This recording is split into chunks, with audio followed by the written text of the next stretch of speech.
Саламатсыздарбы урматтуу телегөрүүчүлөр. Кел айталы долбоору өз ишин улантат. Учурда чет өлкөлүк валюталардын баасы өсүүдө. Тагыраагы $1 84 сомдун тегерегинде, ал эми 1 евро 99-100 сомдун тегерегинде сатылууда. Чет өлкөлүк валюталардын баасынын жогорулоосунун себеби эмнеде? Мына дал ушул суроолордун алкагында бүгүн маектешмекчибиз. Ал эми бүгүнкү студиябыздын коногу экономика маселелери боюнча серепчи Кайрат Итибаев болмокчу. Саламатсызбы Кайрат мырза, биздин студиябызга кош келипсиз. Ал эми бүгүнкү маегибизди биз баягы учурдагы абдан актуалдуу болуп аткан маселелерден баштасак, тагыраагы евро менен доллардын өсүшү. Мына дал ушул евро жана доллардын баасынын көтөрүлүшүнүн негизги себептерин түшүндүрө кетсеңиз. Негизги себептери биз ошо адистер, экономисттер талдап жүрөбүз. 3 себеби бар. Бул биринчи себеп экспорт, импорт жана соода балансы. Экинчи себеп бул жанагы мигранттардан келген акчанын көлөмү. Үчүнчү себеп бул ошого Кыргызстандан экспорттолгон алтындын баасына болгон дүйнөдөгү баага жараша. Андан тышкары багы жана төлөм балансы бар, сальдосы, аны кийинирээк өзүнчө айтып берем. Демек, биздин учурдагы абалда кандай баа берет элеңиз? Ал ушул сом баягы евро менен доллардын өсүп жаткандыгына баамыңыз? Баамыз эми жөнөкөй айтканда абдан кейиштүү. Бул системдүү проблема. Бүгүнкү күндө Кыргызстандын ошого капиталдын чыгып кетишинин белгиси.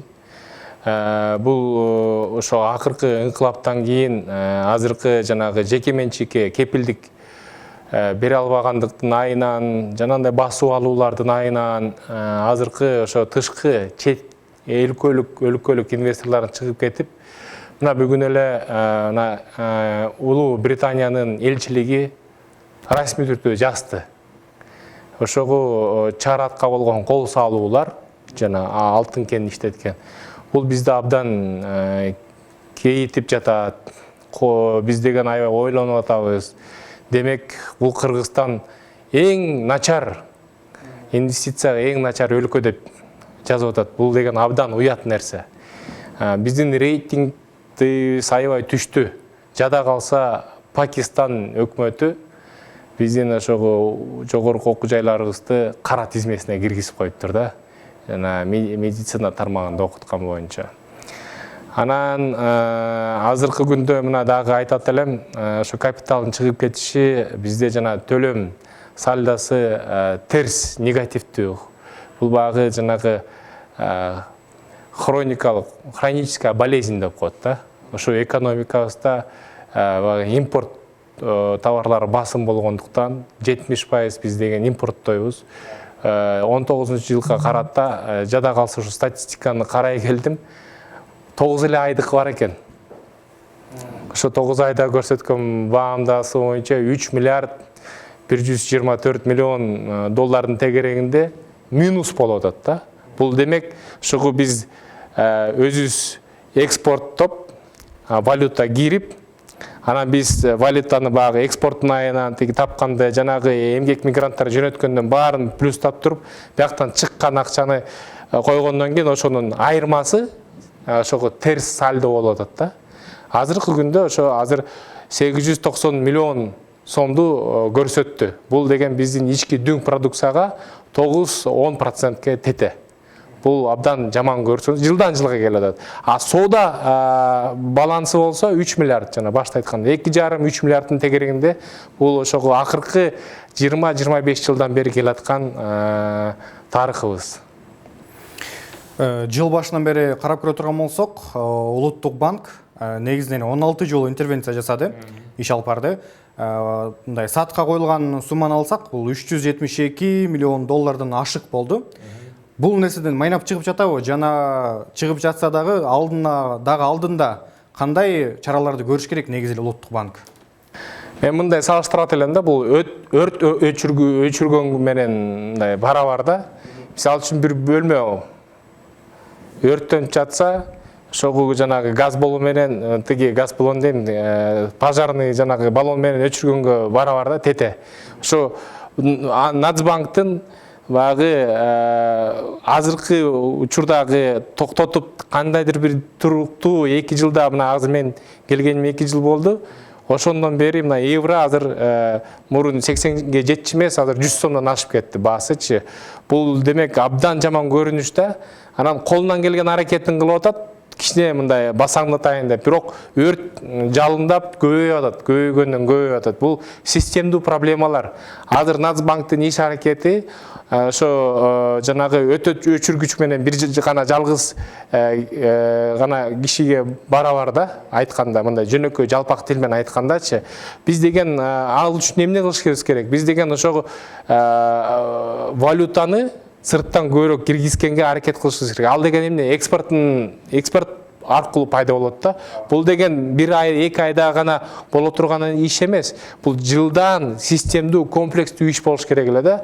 Бул жерде багы биз деген товарды өндүрүп, кошумча наркын коштуруп, анан экспорттогондо гана бизде ошо валюталар көбүрөөк кирмек да, анан кийин кайра ошо баланс кичирейип тең болгондо, даже плюс болгондо биздин ошо сомубуз конук туруктуу болмок.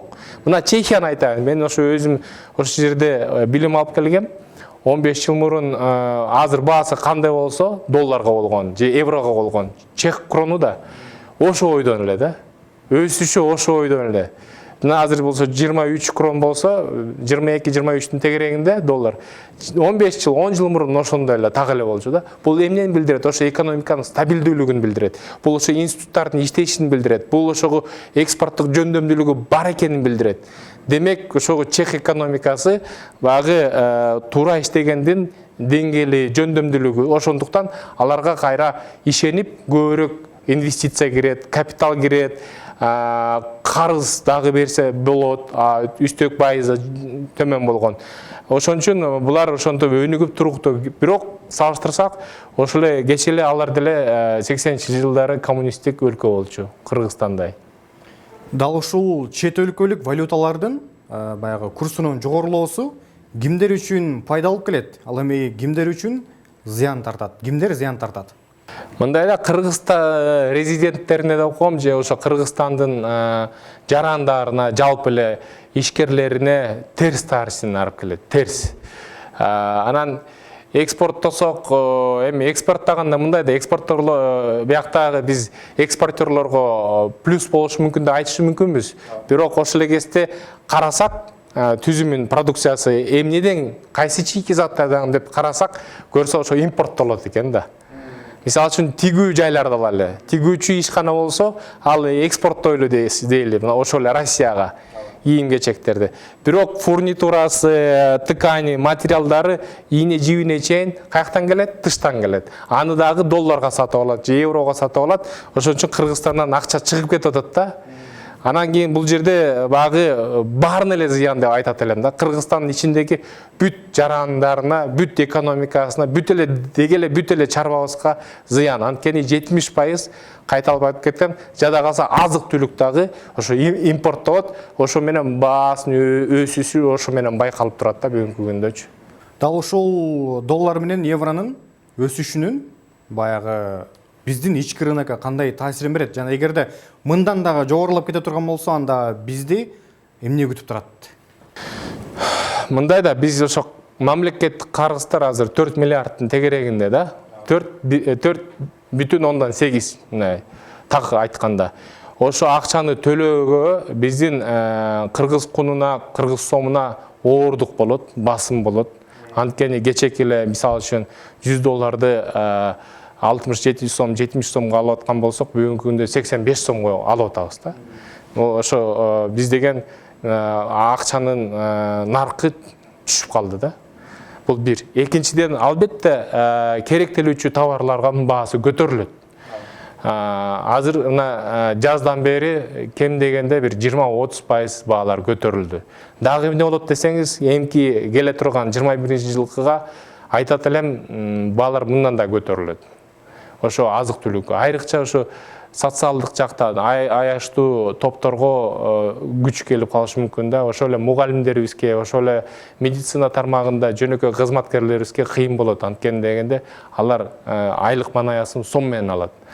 Анан тилекке каршы ушундай. Анан үчүнчү дагы жагдай, биякта франшиза менен иштеген инвесторлор бар, чет өлкөлүк. Биз чет өлкөлүк инвесторлор ассоциациясында жетектейм. 2014 жылдан бери бизге ошо арыздануулар болуп атат. Биздин ошо алдыга койгон пландарыбыз, инвестициялык проектилерибиз ишке ашпай калып атат. Биз токтото турайлы. Биз же болсо Казакстанга же Өзбекстанга чыгып кетели деген сөздөр да болуп атат. Анткен дегенде берде туруктуулук жок. Экинчиден мына ошо эле кофени биякта сата турган болсо, кече ошону 85 евродан пландаштырып атсаңыз 100 сом болуп калды. Анан ошол эле өнөктөштөрү ошо Германиядан айтып ойлонуп калышты да, биз анда жапсакпы депчи. Биякта бир ошондой бир соода түйүнүн ачышкан да. Ошо Германиянын товарларын, кофелерин сатып иштетели депчи. Бул жакынкы эле мына биздин мүчөбүз, ассоциациябызда. Алар ошондой бир тыянакка келип, азыр деген ошо Кыргызстандан баары кооптонуп турат. Тышкы инвесторлор, партнерлор жада калса ошо чет өлкөлөрдүн өкмөттөрүнүн, өлкөлөрдүн лидерлери багы кичине азыр күтүп туруп отурушат да. Биздин толук кандуу, легитимдүү бийлик бутактары укук талаага келсе, ошондо биз багы сүйлөшүүлөрдү баштайлы депчи. Бул биздин жыйынтыктоочу сурообуз болсун. Дал ушул биздин улуттук валютаны турукташтырыш үчүн сизде кандай сунуштарыңыз бар? Бул эми комплекстүү, системдүү иш жасашыбыз керек. Ал деген бир жылда гана бүтөй турган иш эмес. Биз 5 жылдык планды кабыл алып, ошо 5 жылдык конкреттүү пландарды коюшубуз керек. Кандай ички ресурс менен биз деген турукташтырсак болот өзүбүздүн экономикабызды. Кандай секторлардын мисалы үчүн мүмкүнчүлүктөрү бар. Бизде кандай чийки заттарды кайсы жол менен иштетсек болот дегендей. Бизде азыр алтындын концентратын гана чыгарып кетип атпайбы, иштетилбейчи. Бул жаман көрүнүш. Бул 60 жылда Африканын өлкөлөрүндөй болуп атат да. Чийки заттарын чыгарып кетет, иштетпей, кошумча наркы жок, багы эле эл кураган карапайым эл курайт да. Пайда көргөнү ошо жанагы жогоруда отурган бийликтин жанында же бийликтин өзүндө жүргөн топ эле гана багы пара алып, дүйнөлүк транснационалдык, трансулуттук корпорациялардан алып ошондой, ошо Африканын көп мүнөздөмөсү ошондой да. Токен негизи эле тармагы мындай мультипликативдүү эффектиси жок эсе. Бул экономика элиндеринде аныкталган. Ошон үчүн биз деген ошого анализдеп, биз деген ушундай өзүбүздүн институттарыбызды бекемдешибиз керек да. Биринчиден ошо институттар деген эмне? Эң негизги ошого кудуреттүү, жөндөмдүү кадрлар келиш керек өкмөткө. Экинчиден фискалдык реформалар жүргүзүшүбүз керек. Бардык ишкерге, кыргыз ишкерлерине биринчиден жалпы мындай шарт түзүшүбүз керек. Чет өлкөлүк инвестор болобу, ички инвесторлор болобу, багы түшүнүктүү, жөнөкөй салык системасын киргизишибиз керек. Ал үчүн жана транзиттик өткөл замандын мындай иш-чараларын жоюшубуз керек түздөн түз. Ал эмне? Патент, салык контрактысы, мындай майда чүйдө багы майда бизнеска бөлүп жарган ыкмаларды токтотушубуз керек. Баарыбыз кыйыр салыкты төлөй тургандай кылып шарт түзсөк, мисалы үчүн ошол НДС, ошол эле акциз, ошондо биздин бюджетибиз көтөрүлөт, чоңоёт. Үчүнчүдөн сунушубуз бул мындай болуп атат да, кыргыз